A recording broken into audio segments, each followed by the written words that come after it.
The vast expanse of the Kalahari Desert is punctured at its heart by a lush, tropical oasis. Its river arteries swell with the rains, attracting wildlife in abundance.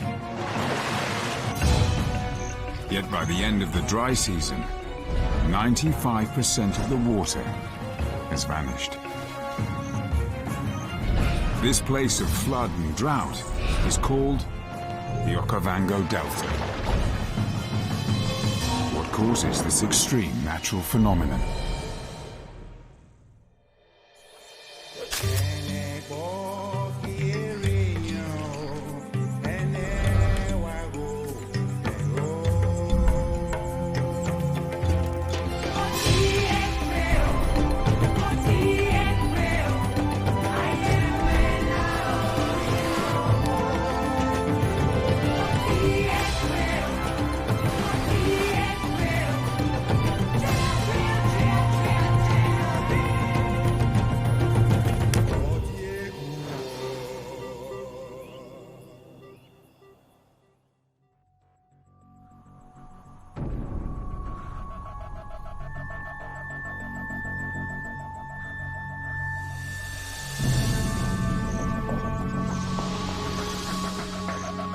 Kalahari means big thirst.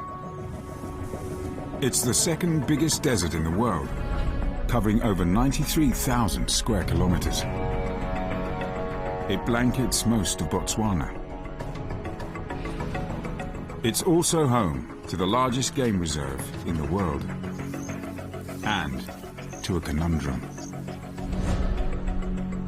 It's a place where a staggering 30 million liters of water a day drain from the Okavango River through a labyrinth of lagoons and hidden channels that form the Okavango Delta. This island of green covers an area the size of Connecticut, over 15,000 square kilometers. It's the largest inland delta in the world. But it's also an anomaly. The waters from the mighty Okavango River never reach the sea.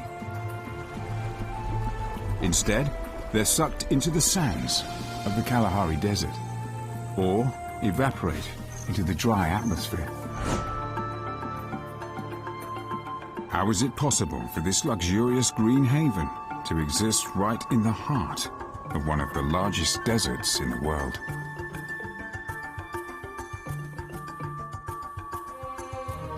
The Okavango Delta is a story of two extremes: flood and drought. During January and February, rain falling on the Angolan highlands to the north drains into the Okavango River. In 1 month, a massive surge of water races 1,200 kilometers downriver. Over the following 4 months, it floods the delta. Water now dominates the land. There is no getting away from it. Lions usually avoid getting wet. But here in the delta, they must wade through the swamps to patrol their territories and search for prey.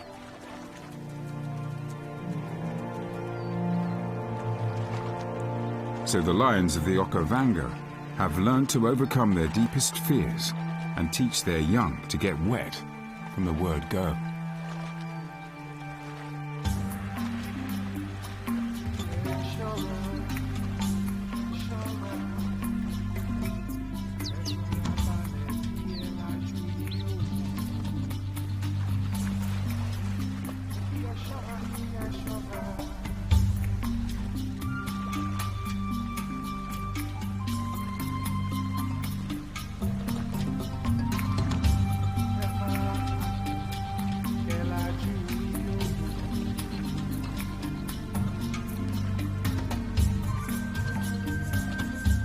The delta is also home to the Lechwe antelope.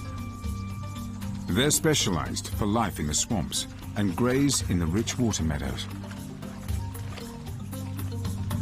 They prefer grasses that grow in shallow waters and so they advance and withdraw across the delta with the ebb and flow of the annual flood cycle. They can't outrun killers like hyenas or wild dogs on dry ground, so they stay in the knee-deep waters as a protection from predators.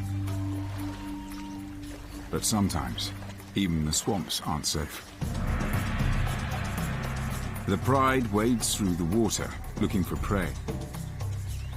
They're focused on making a kill.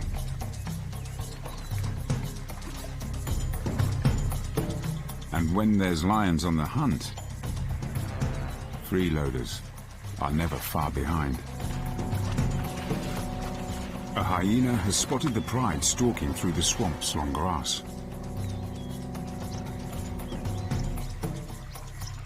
Hoping for an easy meal, it decides to follow.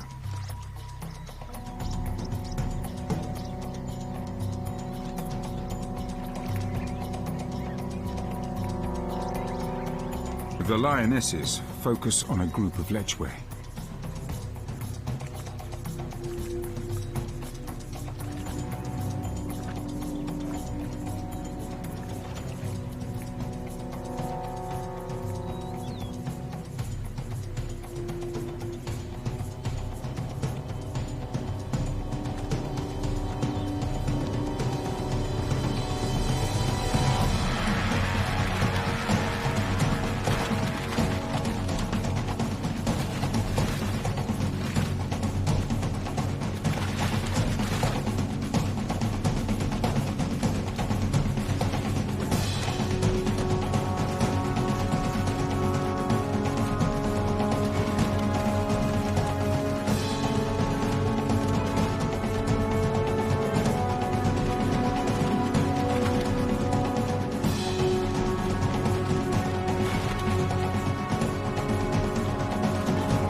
But in the water, the swamp-adapted deer are just too quick and agile to catch. This time, the lions leave empty-handed. Hunting in the watery swamps demands exceptional skill. When the floodwaters approach the delta in early May, they're funneled through a natural gateway called the Panhandle. Here, water dominates the landscape year-round. The Panhandle's permanent water channels are home to some well-known inhabitants.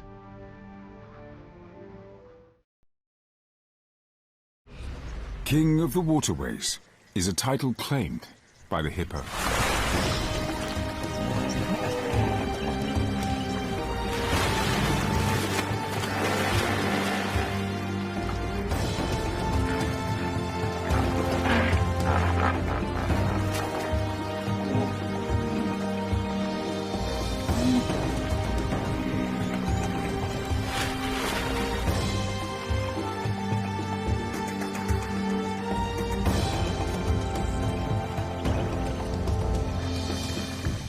Hippos are totally dependent on permanent water. Deep enough for them to completely submerge. Their sensitive skin loses water much more quickly than other mammals. So hippos must stay waterbound during the heat of the day to avoid dehydration and overheating.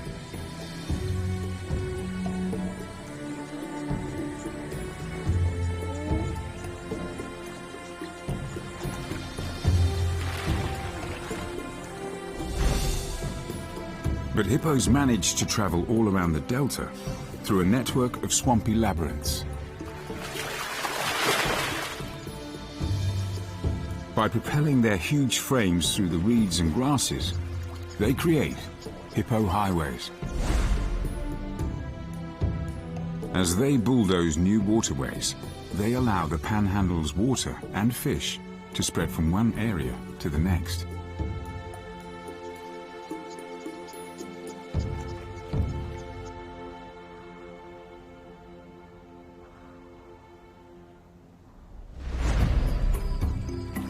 And these thousands of fish feed many mouths. Attracted by an easy catch, twice as many people live in this small area of Botswana than in the surrounding Kalahari Desert. The annual floods bring a bounty to the Panhandle. All these women have to do is scoop them up.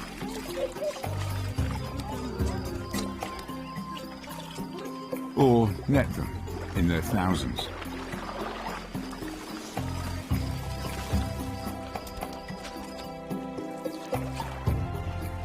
The men fish in the Panhandle's waters all year round.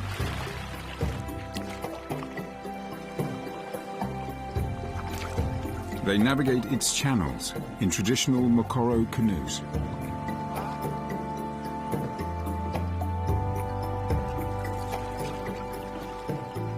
The local people have learned to adapt their whole way of life to the Panhandle's swamps and waterways.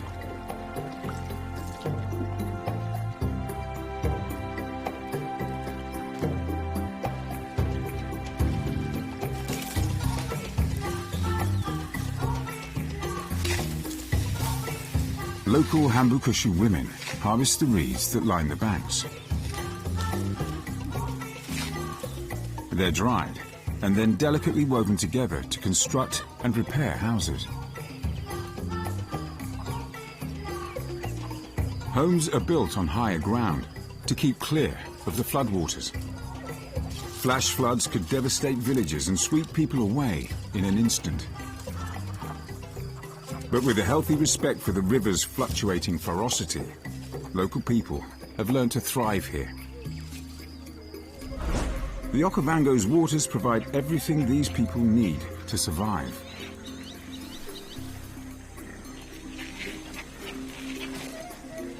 And provides rich surroundings where wildlife can flourish.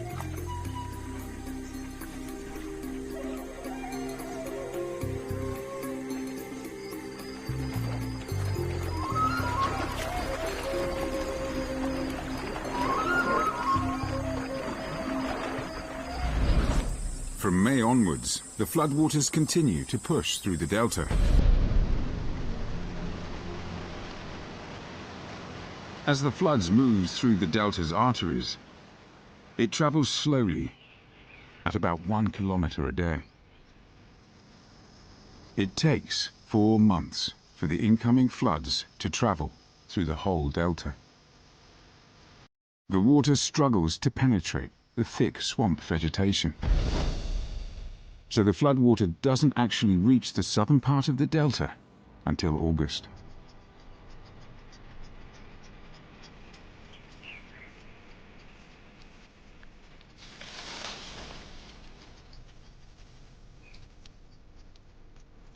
But things used to be very different.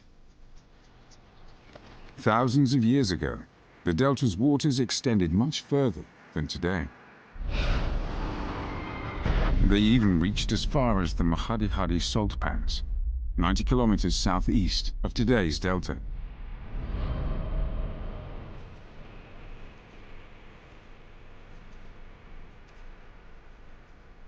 They are one of the largest salt flats in the world, covering over 15,000 square kilometers.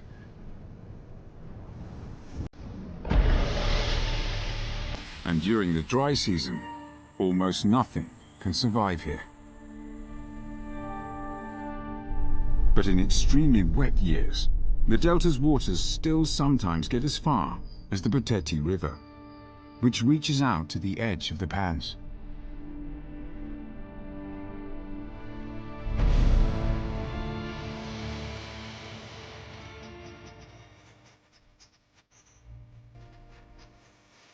But it's been almost 2 decades since the delta's precious floodwaters reached the Mahadi area. It seems fated to remain dry forever.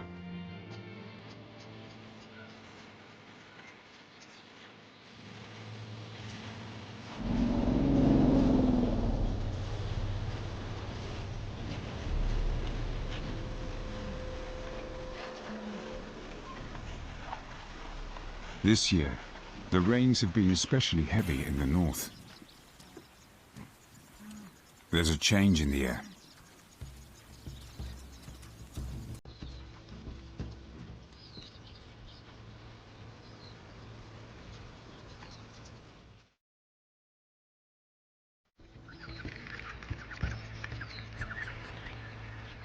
Animals are drawn towards the parched Pateti riverbed.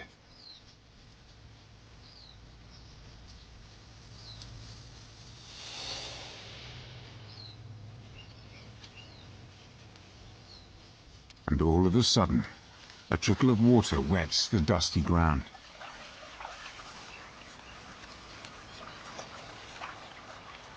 The dry channel of the Pateti River is flooding at long last.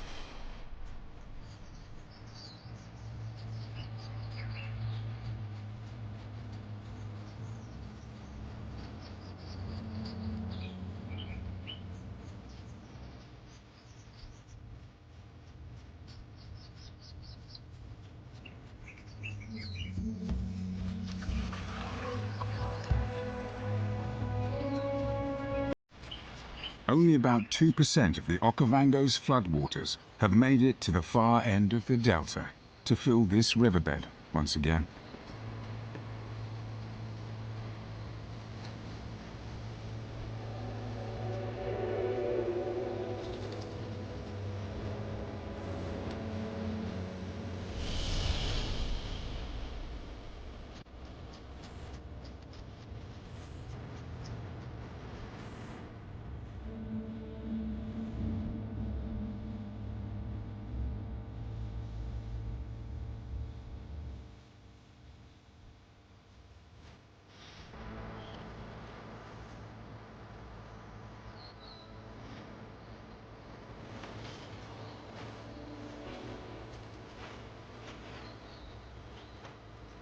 Elephants have picked up the scent of the water several kilometers away. And after surviving the long dry season, they feel like celebrating.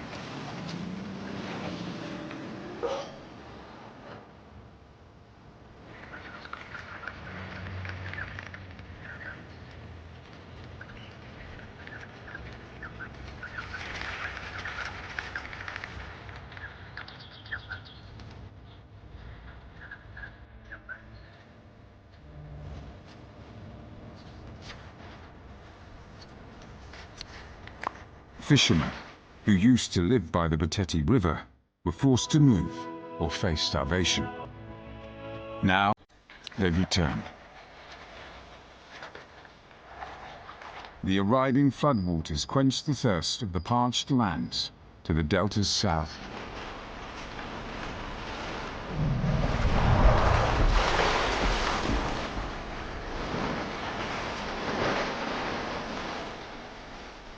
Life finally returns to the areas around the Kalahari pans. But this reprieve will be short-lived. Soon this precious wet will disappear into the ground or evaporate in the face of the unrelenting sun.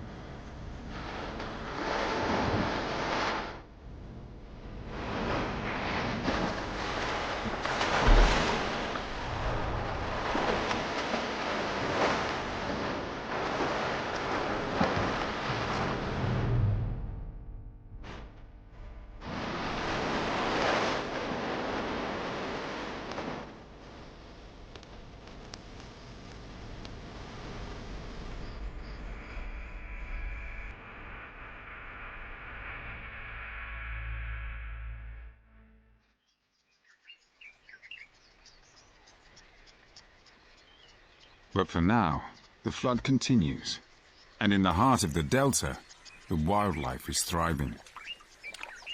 Although the desert is never far away, this verdant wetland offers a home for unlikely residents, right in the heart of the Kalahari.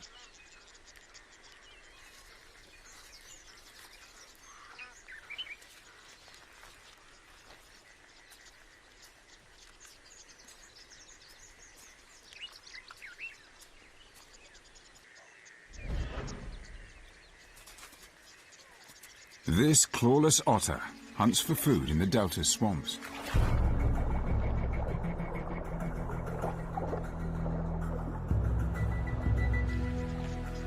Crabs, frogs, fish, even snakes and water birds are on the menu.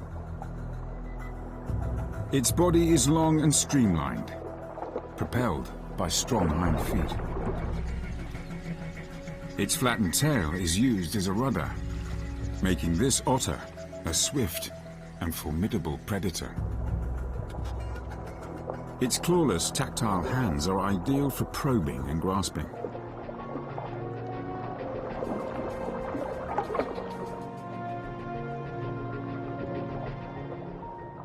And its strong teeth can crush tough body armor.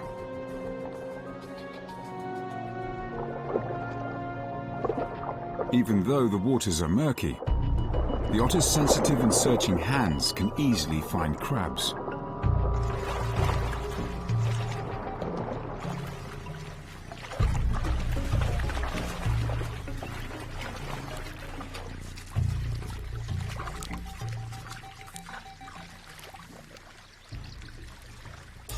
Fish, though, are more difficult to catch. The otter must hunt them by sight rather than touch.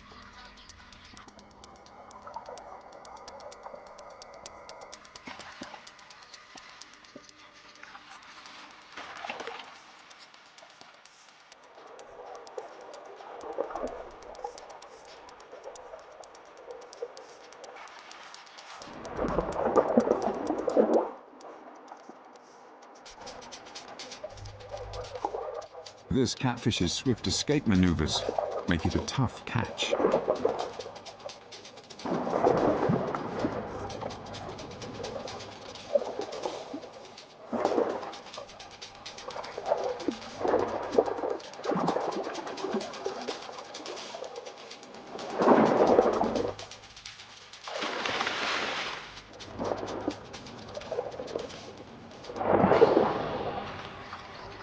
But once caught, rough skin on the otter's hands means that the slippery fish can't get away. Having eaten his fill, the otter rolls in the long grass to dry his sodden coat.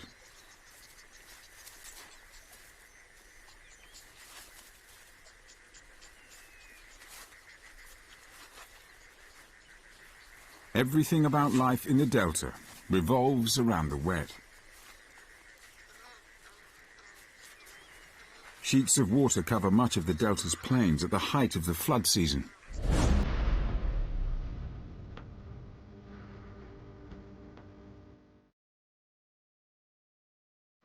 This vast, shallow lake is punctuated with literally millions of small islands. They are all shapes and sizes, and rise just high enough above the surrounding reed beds and floodplains to support the growth of trees.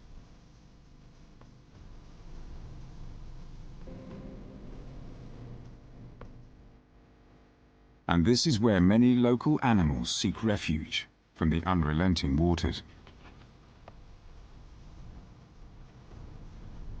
About 70% of these islands began as termite mounds. Trees and other plants colonize the soil, and gradually the mounds grow into islands, catching more and more deposits from the murky waters.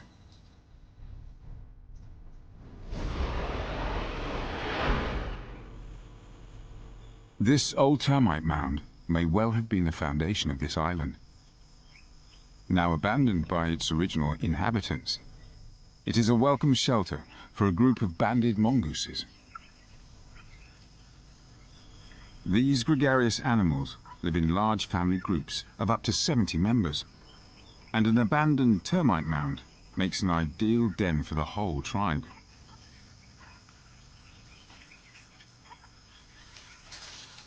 Mongooses search for food in small groups, digging in leaf litter or searching under tree bark for tasty morsels. Some of the band stumble upon a leopard tortoise.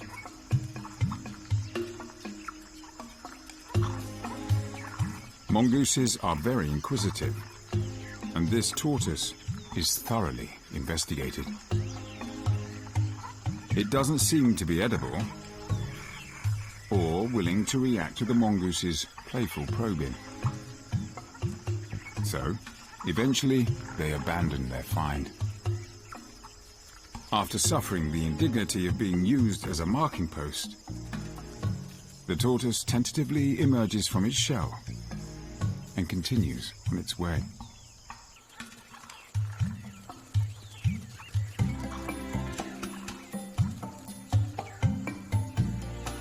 The band comes across a small herd of grazing impala.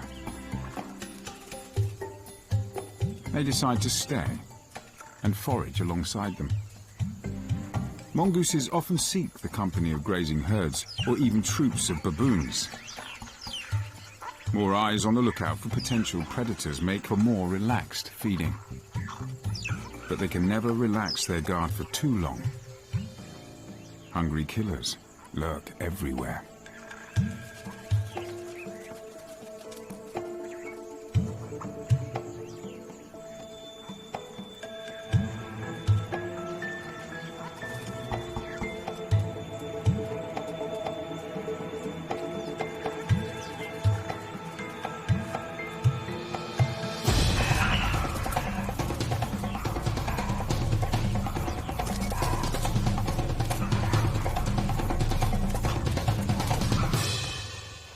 An unwary moment, a quick pounce, and this mongoose has lost to the expert hunting skills of a leopard. But despite this bad luck, the life of the Delta mongooses is easy compared to those outcasts to the Badlands. Just a few kilometers away, the dry brush of the Kalahari takes over. Water quickly becomes a rare luxury.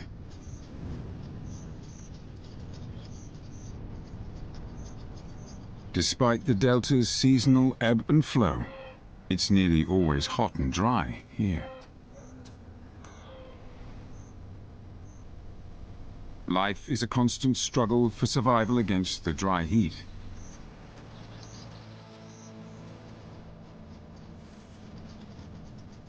Summer temperatures can reach a blistering 45 degrees Celsius. Delta animals, like the water-reliant hippos, simply cannot endure these hot, arid conditions. And so savanna animals take their place.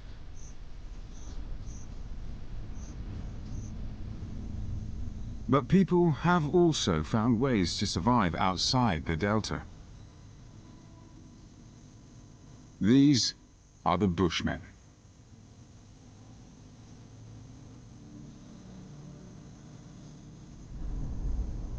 The secret to their success in this dry, extreme desert is the passing on of key knowledge from generation to generation.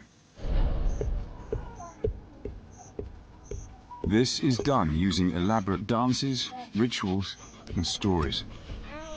And so life-saving wisdom and experience is passed on to the next generation. Children learn by observing their elders. And the lessons start as early as possible. This village elder knows exactly how to handle this deadly scorpion. The child pays attention. His life could well depend on this knowledge someday. Poisonous insects and deadly animals are part of the Bushman's daily struggle for survival.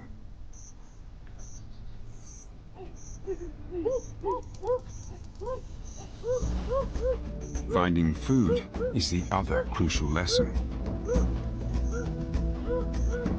Boys are taught to hunt by the men.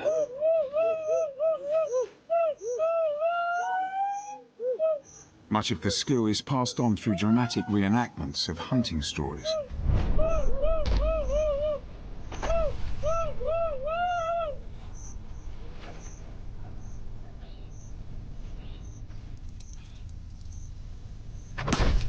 These children are practicing throwing sticks as deadly weapons. Once they've mastered the art of aiming and throwing, they will graduate onto a range of other weapons. But there's no substitute for first-hand experience. Hunting is vital to the Bushmen's survival. They track on foot. Patience and stamina is what's needed to stalk prey. Bows and arrows are the weapons of choice. These weapons require exceptional hunting ability. The Bushmen have to get within 25 meters of their victim to achieve a deadly hit. But their chances of a kill are increased by a secret weapon.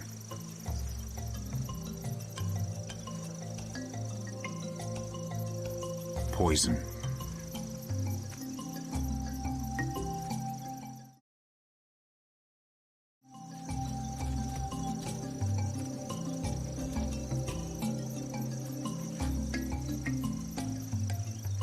They've been expert toxicologists for thousands of years and make a whole range of concoctions to tip their arrows.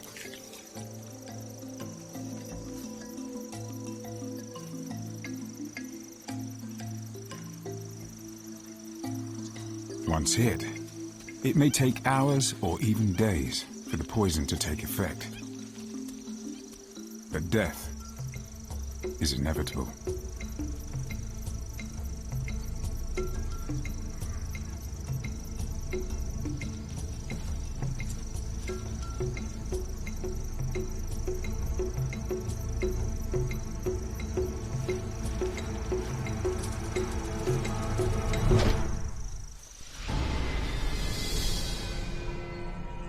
The Kalahari has been the Bushmen's home for tens of thousands of years.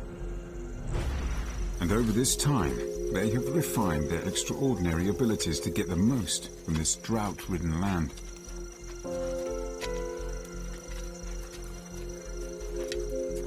They've learned to rely on the brief rainy season to bring just enough water to last the year.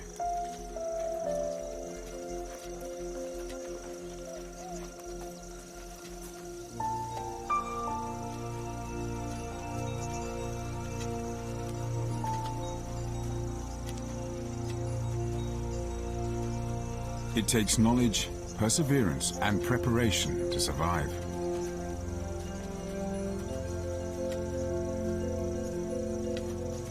They know exactly where to find food and water, often in the most unlikely places.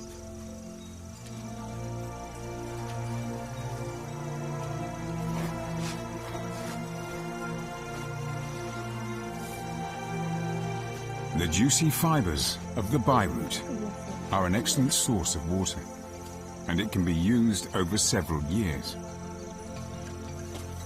By replanting after use, it has time to regenerate, ready for next time.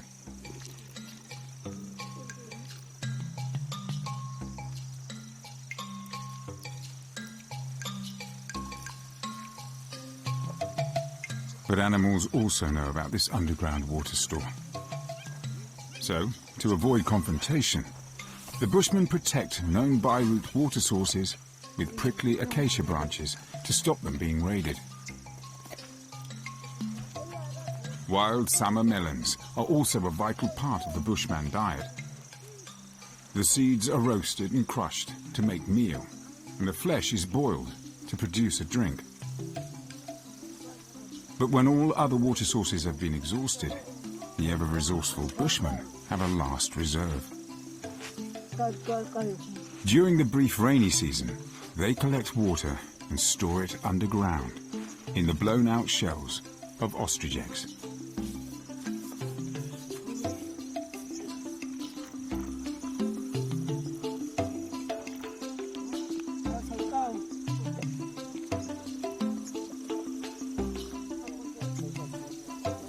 The holes are sealed using a leaf from the Kalahari taibosh bush. This plant is known for its antifungal and antioxidant properties. And it's possible that these properties keep the stored water fresh for an incredible 6 months.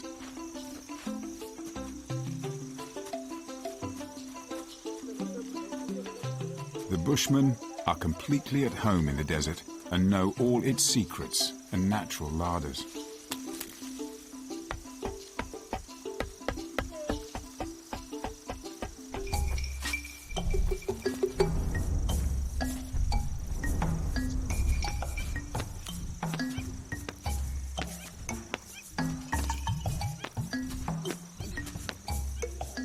They spend their days gathering wild plants and roots from the land.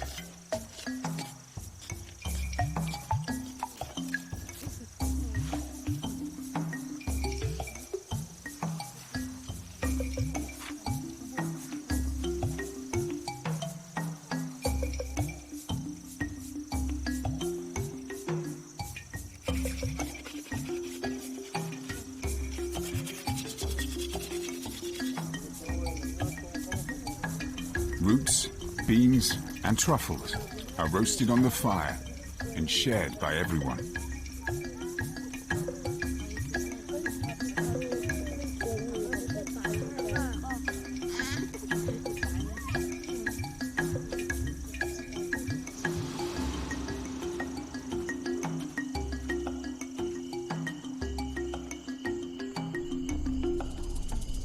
But at night, there's time to socialize, exchange hunting stories, and practice age-old rituals.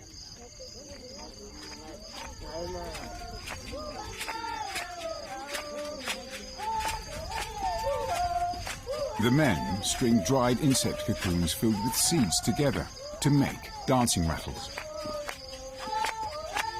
These are used to provide a dance beat, and are the earliest form of a strung rattle used in human culture.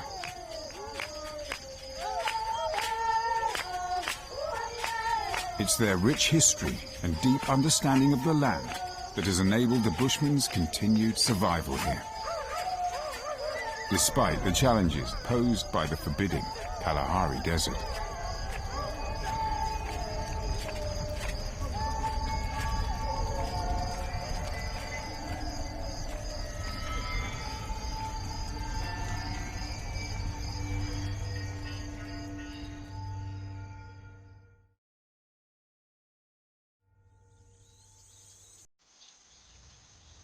In late August, the delta's heart still has ample water, but the Kalahari dry season is in full swing.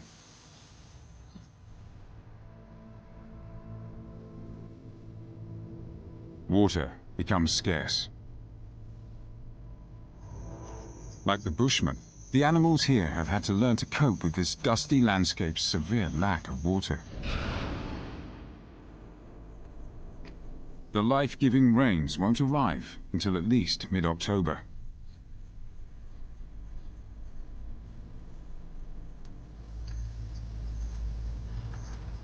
As the land gets increasingly hot and dusty, the drought claims its first victims.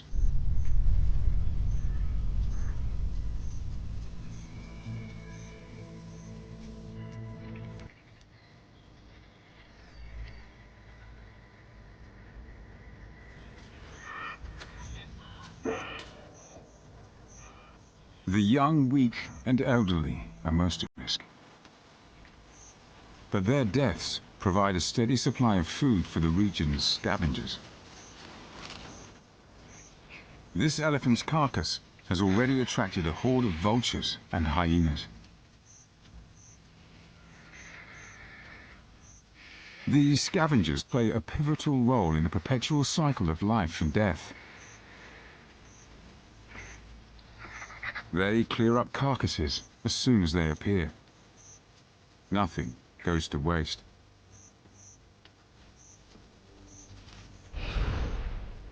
But by August, the parched land can no longer support grazers.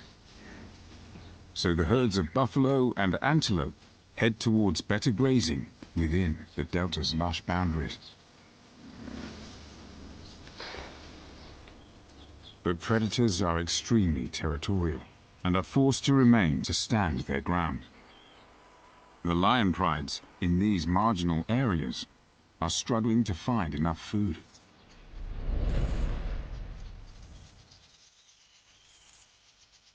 And this is one of the last remaining buffalo herds in the area.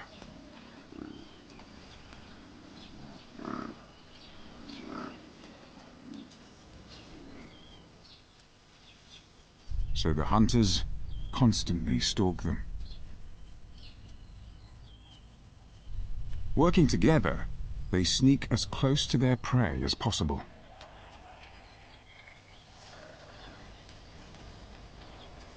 They aren't designed to run their prey down over long distances, so they have to get within 30 meters of their target.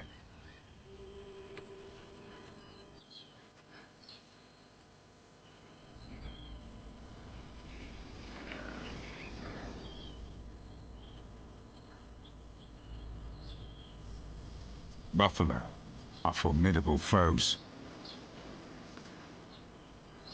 Weighing in at up to 900 kilos.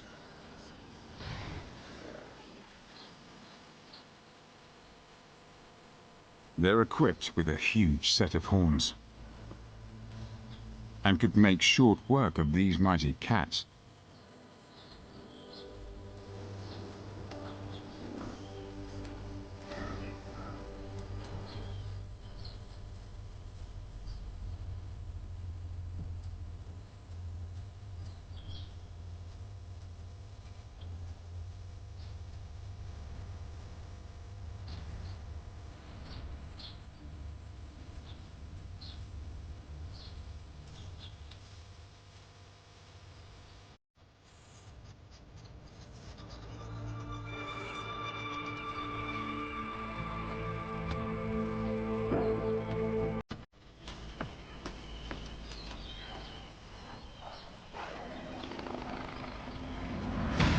One of the lionesses spots a straggler and makes her move.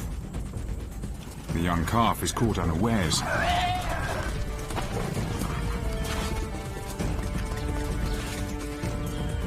But the buffalo aren't about to give up on a fellow herd member.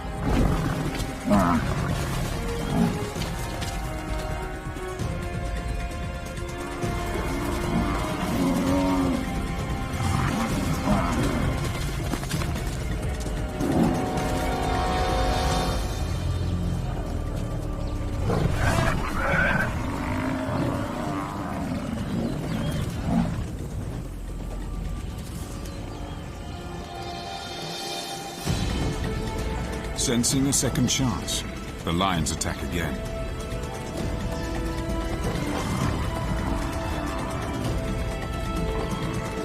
This time, they stand their ground and are rewarded.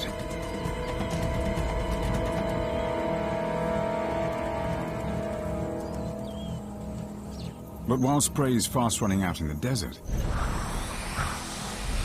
it's still in plentiful supply for the Delta's predators. By September, the dry season has a tight grip on the Kalahari. Just a few miles away, the Delta's channels and waterholes still hold water. And as more and more animals flock here, the local hunters are spoiled for choice with available prey. One of these predators is the serval cat. These close relatives of lions are well-adapted hunters. Exceptional hearing helps them to home in on prey. Eyes closed, they listen for the slightest giveaway sounds of their prey. They also have proportionally the longest legs in the cat world. This means they can sneak easily through tall grass and reach impressive speeds of up to 80 kilometers per hour. And its super long neck allows it to see over high vegetation. But most incredible of all, servals can perform astounding leaps from a standing start. Up to 5 meters high and 6 meters across, landing precisely on target with enough force to stun or even kill their prey on impact. With a success rate of over 50%, servals are one of the most efficient killers amongst all cats. And rodents aren't the only food on their menu.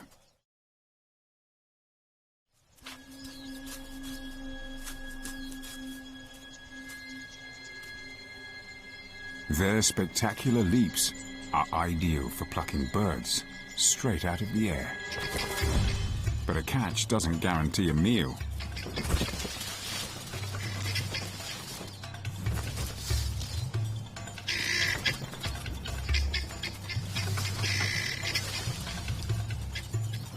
second serval has witnessed the hunter's success and is intent on snatching a free meal.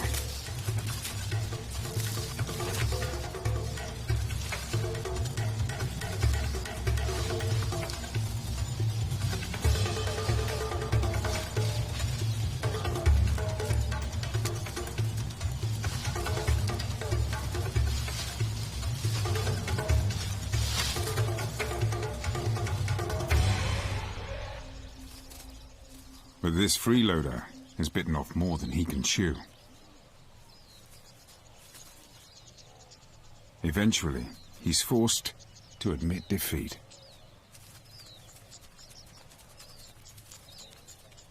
Finally, the winner can get on with the difficult task of plucking and eating his prey.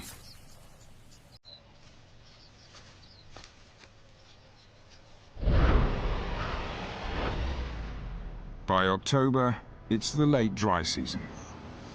Every creature in the surrounding Kalahari Desert has either died, left, or remains in suffering.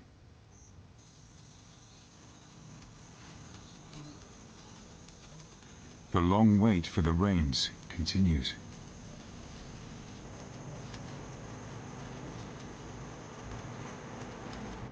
It's been 8 long months since any water fell here. And even then, it only amounted to 180 millimeters.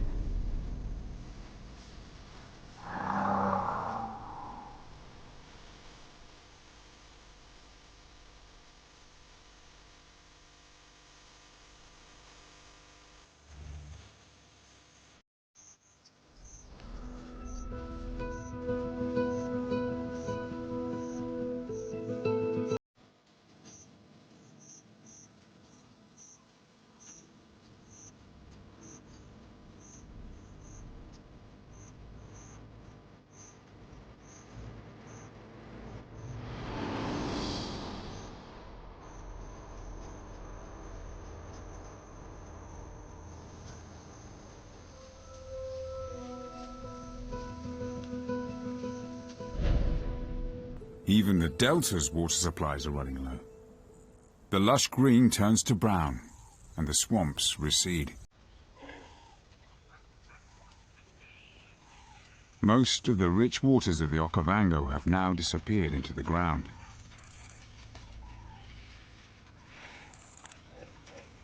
Hippos have nowhere left to hide.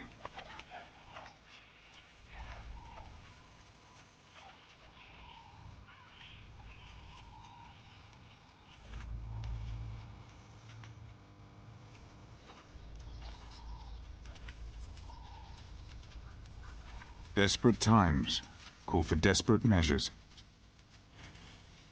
Hyenas even attempt unlikely kills.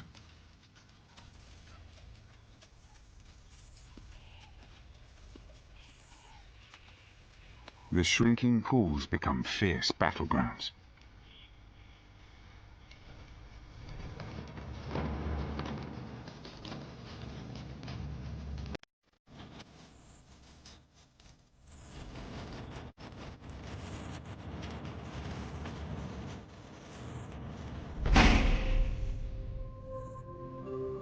The last of the waters will soon evaporate into the atmosphere, in the face of the unrelenting sun.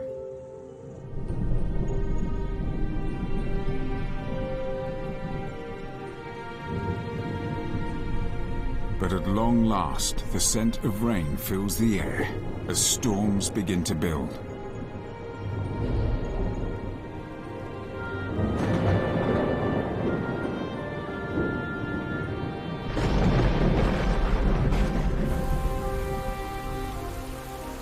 A savior has arrived just in time for many animals.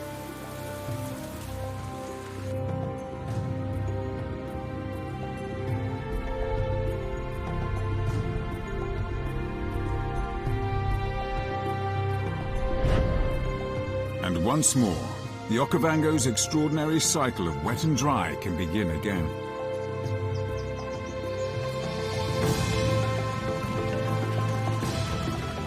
Sustaining life in the delta's wetlands and supporting the surrounding Kalahari for yet another year.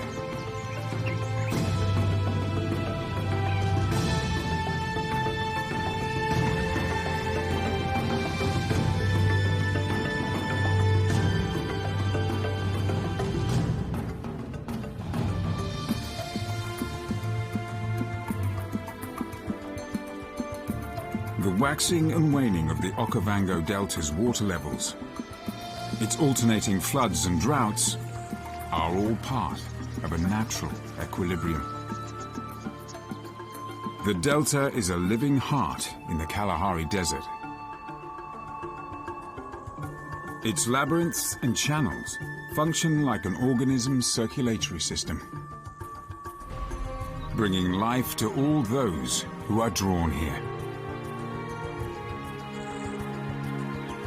The perpetual rotation of wet and dry beats out a natural rhythm of life and death.